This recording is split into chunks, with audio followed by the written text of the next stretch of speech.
예, 감사합니다. 찬양은 어떤 찬양이나 좋지만 한국 사람이 만들고 또 한국에 대한 내용이기에 더 귀한 찬송입니다. 대단히 감사합니다.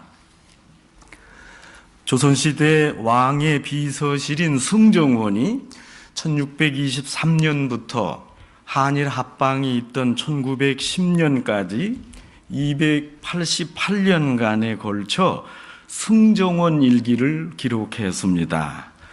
요즘 말로 비서실장이 왕의 행적을 기록한 것입니다.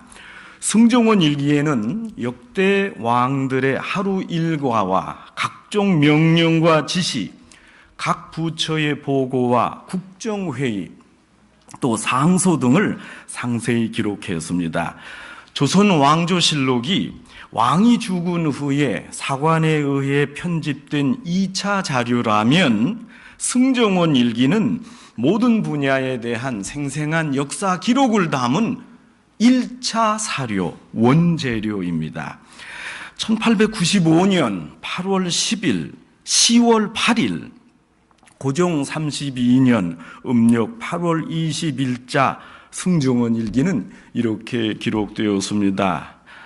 일본인들은 방 한 구석에 숨은 몸집이 작은 여인을 발견하자 머리채를 휘어잡고 왕후가 아니냐고 물었다.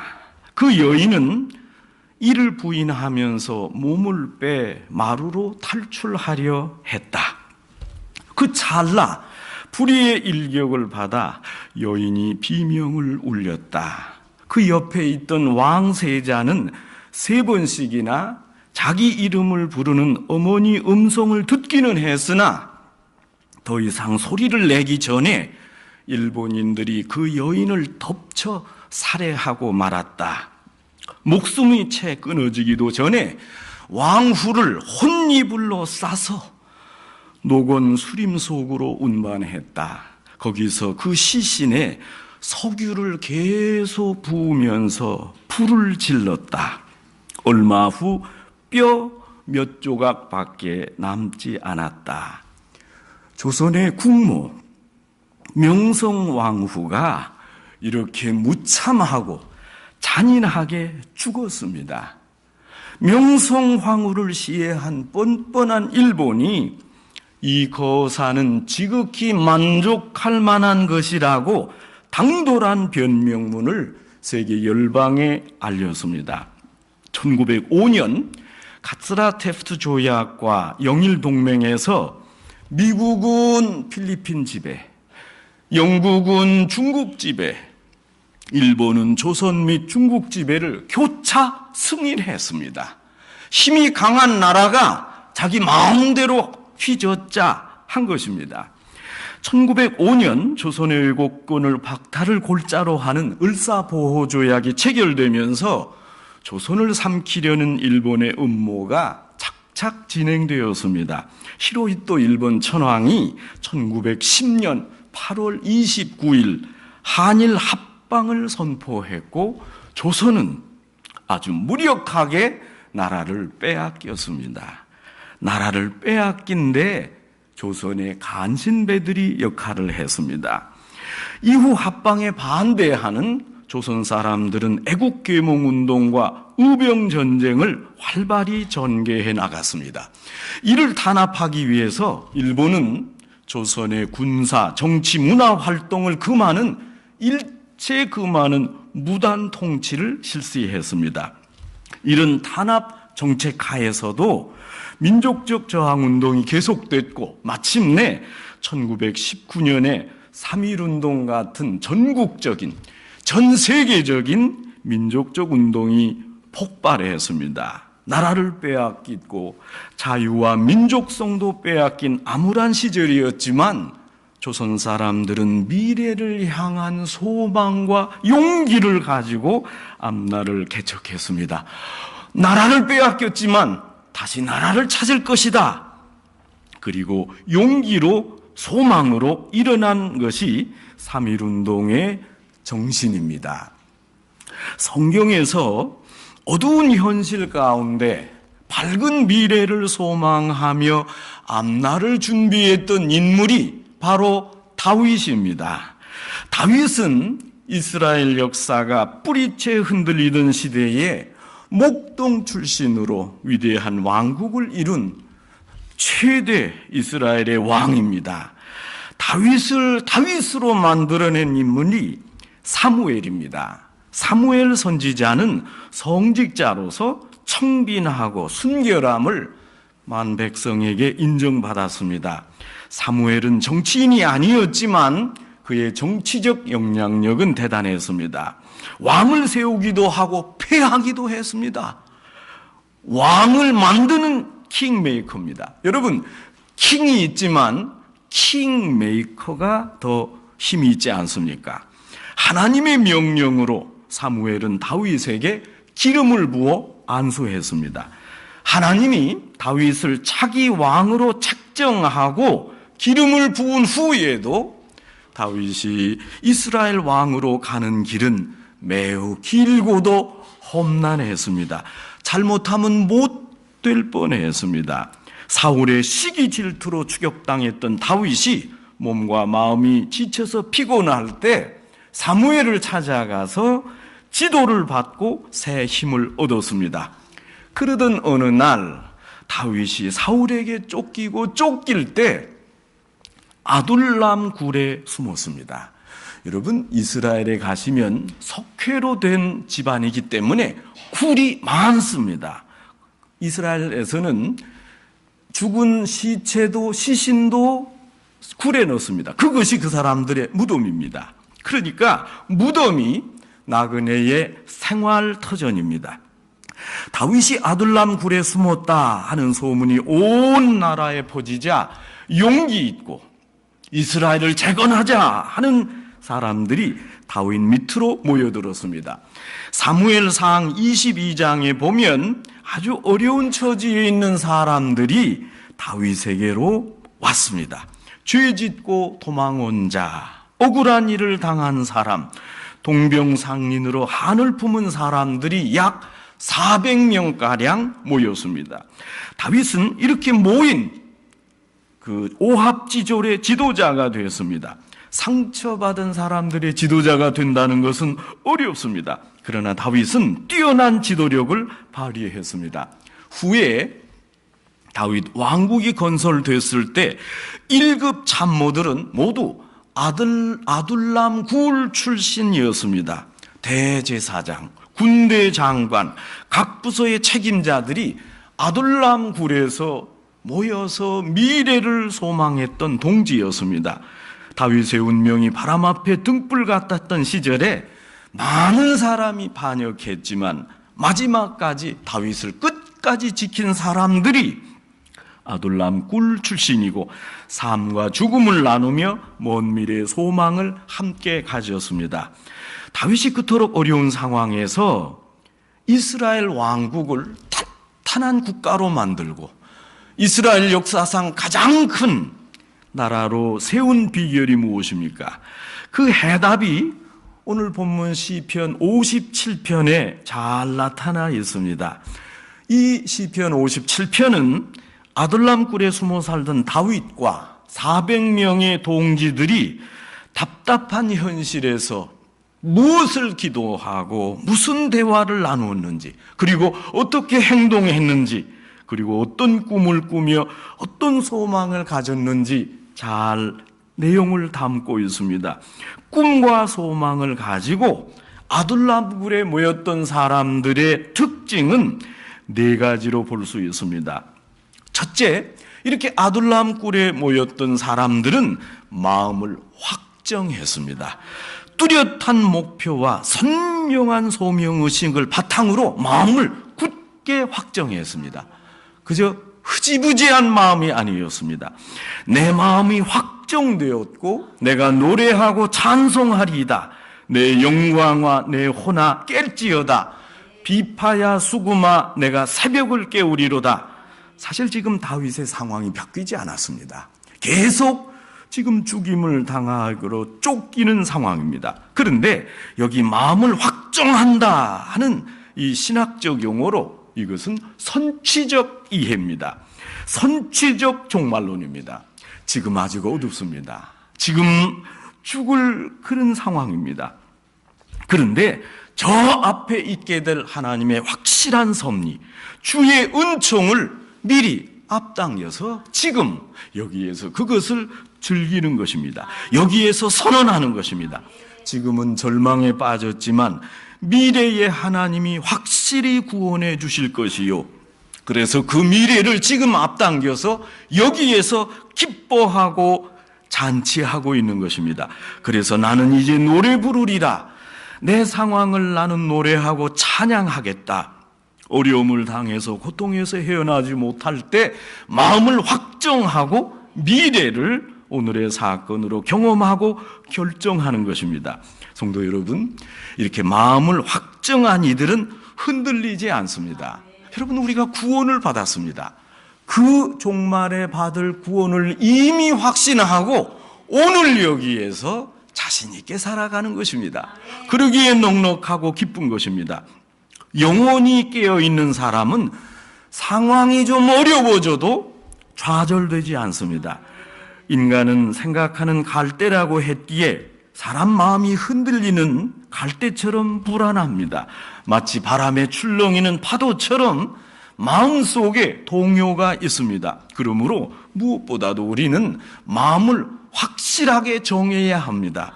확실한 소망으로, 불변하는 목표로 우리 마음을 확정해야 됩니다. 여호수아 장군은 인생 노년에 그 마음을 확정했습니다. 오직 나와 내 집은 여호와를 섬기기로 확정했으니 당신들도 누구를 섬길 것인지 어서 정하시오. 그렇게 요청했습니다. 다윗과 동지들이 소망을 성취하는데 자신의 인생을 걸었습니다. 암울한 이 현실에서 밝은 미래의 소망을 보았습니다. 지금은 실패한 듯합니다. 아둘람 굴에 그 400명이 모여서 기숙하는 그 착잡한 현실에서 새벽의 역사를 창조해가는 소망을 가졌습니다. 여러분, 철학자 임마누엘 칸트는 인간을 세 가지로 규정했습니다. 인간이 누구인가? 세 질문으로 나누어서 생각했습니다. 첫째, 나는 무엇을 알고 있는가? 무엇을 생각하고 있는가? 이것이 그 사람의 사람됨입니다. 둘째, 나는 무엇을 해야 하는가? 도덕적이요 윤리적인 것입니다. 책임적 존재 인간은 스스로 행하는 행동으로 그 가치가 정해집니다. 셋째, 무엇을 소망하는가? 이것은 철학적이요 신앙적인 문제입니다. 사람은 소망을 갖습니다. 지금 어려움에 있지만 이 현실 너머에 있는 소망을 바라봅니다. 소망을 가질 때 우리는 미래지향적이 됩니다. 그래서 이 암울한 현실을 아주 쉽게 초월해낼 수 있습니다. 둘째, 다윗과 그 동지들은 아둘람 굴에서 오직 하나님만 바라보았습니다. 사실 볼 게 없었습니다. 그러니까 하나님을 바라본 것입니다. 하나님이여, 나를 긍휼히 여기시고 나를 긍휼히 여기소서. 내 영혼이 죽기로 피하되 주의 날개끈을 안에서 이 재앙이 피하기까지 나를 구원하소서 한 것입니다. 사실 아둘람 굴의 생활은 어려웠습니다. 잠자리가 불편하고 양식이 부족해서 굶어 죽기 십상이었습니다. 게다가 사울 왕 군대가 추격하며 샅샅이 수색하는 바람에 발각되면 즉사하는 겁니다. 이런 위험한 처지와 환경 가운데서 이들이 하나님의 보호를 간절히 원했습니다. 다윗은 지금 여호와의 날개끈을 아래 피하고 있다, 이렇게 고백했습니다. 어려운 중에 평화입니다.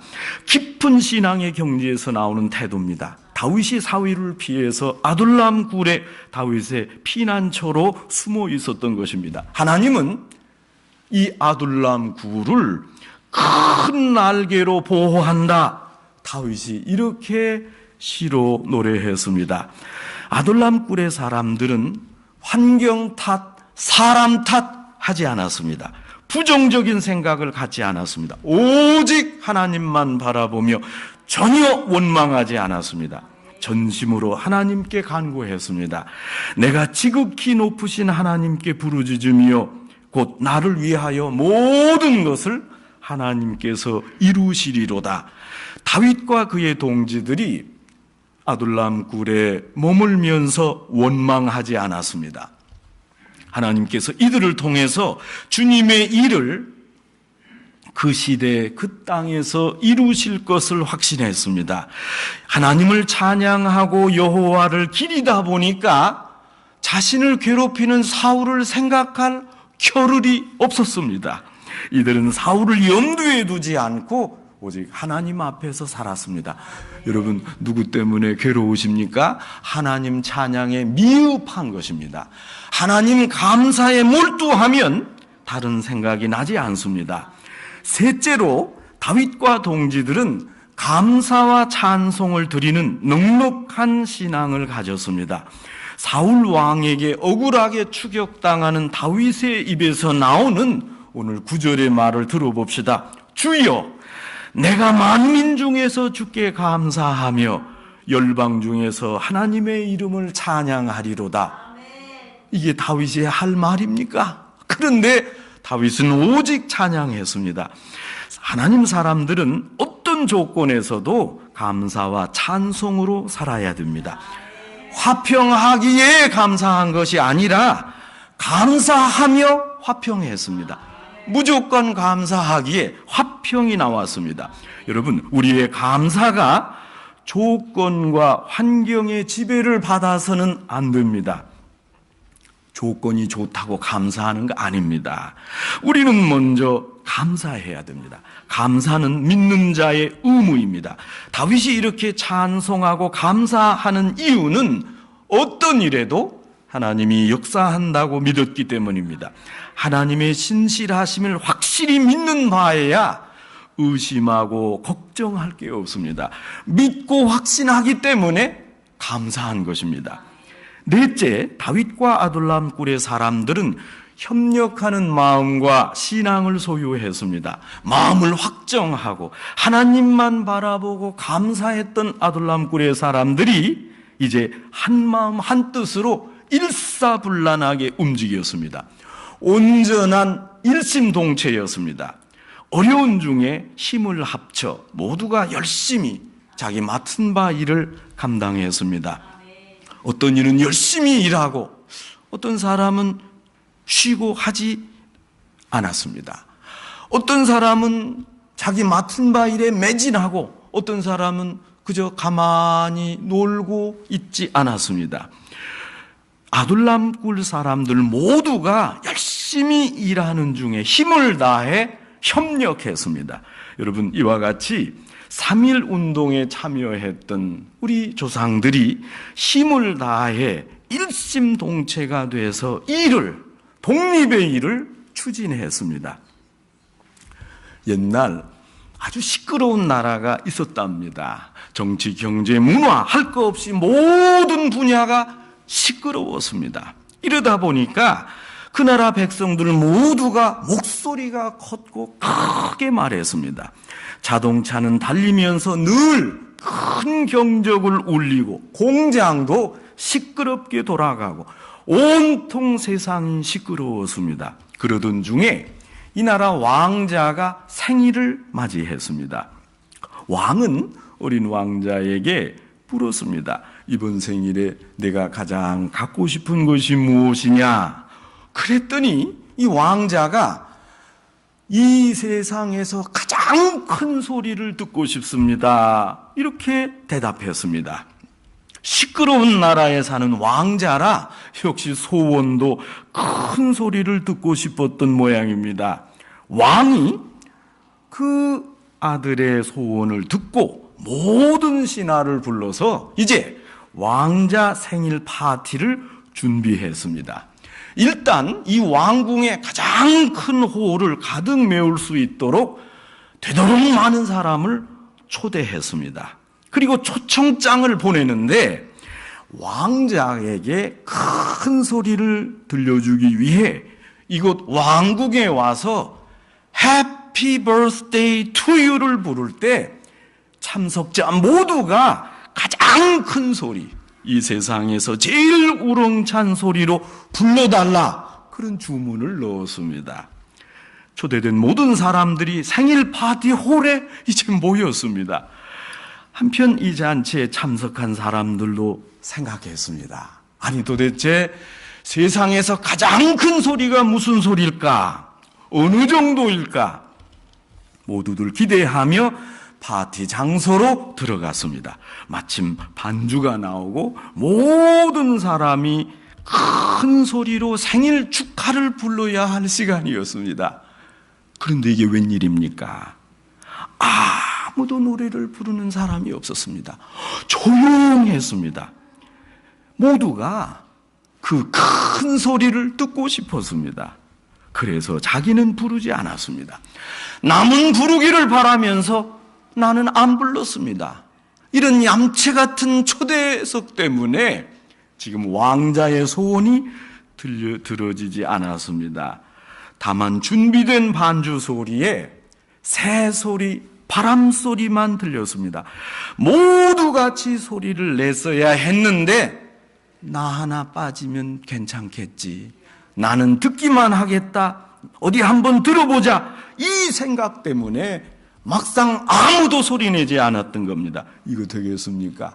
이게 무슨 협조요? 이게 무슨 일심동체입니까? 열심히 일을 할 때 큰 힘을 이루게 되고 하나님의 역사를 이루어 갈 수 있습니다. 한 사람이라도 나고되면 공동체의 힘을 발휘할 수 없습니다. 아둘람 꿀의 다윗과 그 동지들은 뜻을 합하여 한 목소리를 내고 함께 일했습니다. 한국 근세사에 기독교의 역할은 중차대했습니다. 현대 문명을 가져오는 견인차 역할을 한 중심 세력이 기독교였습니다. 교육, 문화, 기술, 정신에 있어서 기독교가 혁혁한 공을 세웠습니다. 한국의 기독교는 과거뿐만 아니라 현재 그리고 도래할 미래에도 많은 영향을 끼칠 것이라고 학자들이 주장을 합니다. 한국과 중국, 일본을 특별히 경제적으로 비교 연구한 송병락 한국의 경제학자의 책 한국의 신화는 한국에 대해 매우 낙관적입니다. 이제 얼마 지나지 않아서 한국이 일본을 앞선다고 주장합니다. 송 교수는 이런 주장에 대해 나름대로 12가지 근거를 밝히는데 그 중에 하나가 한국의 기독교입니다. 부지런하고 근검절약을 강조하고 전 세계를 포괄하는 정신문화, 기독교 정신입니다.